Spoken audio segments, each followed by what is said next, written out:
Hello YouTube family, नमस्ते, प्रणाम, जय माता दी, हर हर महादेव। कैसे हैं आप लोग? उम्मीद करते हैं कि आप लोग बहुत ही अच्छे होंगे, बहुत ही मस्त होंगे। स्वागत है आप सभी का मन्नी मिश्रा के लोकगीत पर।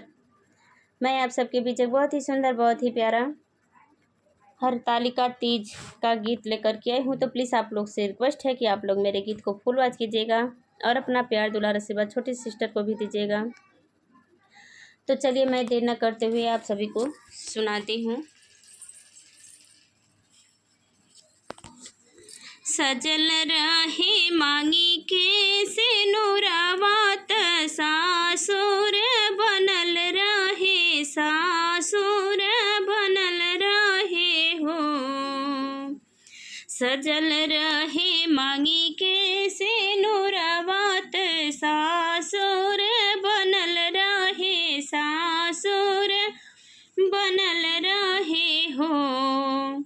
हे शिवजी नैहरे में भाई रे भाती जवाया आंगनवा में भरल रहे हो। हे शिवजी नैहरे में भाई रे भाती जवाया आंगनवा भरल रहे हो।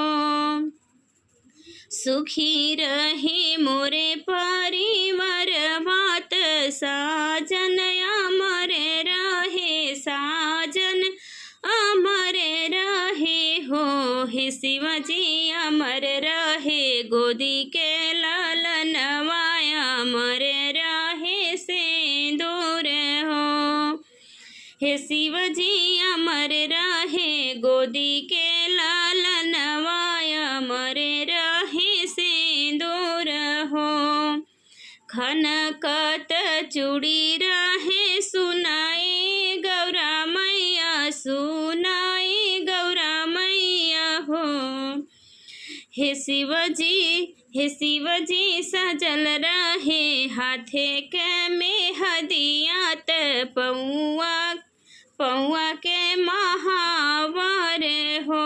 हे शिवजी सजल रहे हाथे के में हदियात, पौआ के महावर हो। ननदी देवर के दुलार करी, दूध पूत भरल रही, दूध पूत भरल रही हो। हे शिवजी कुशल रखबे गौआ नगरियात, इह वरदान मांगी हो। हे शिवजी कुशल रखबे गौआ नगरियात, इह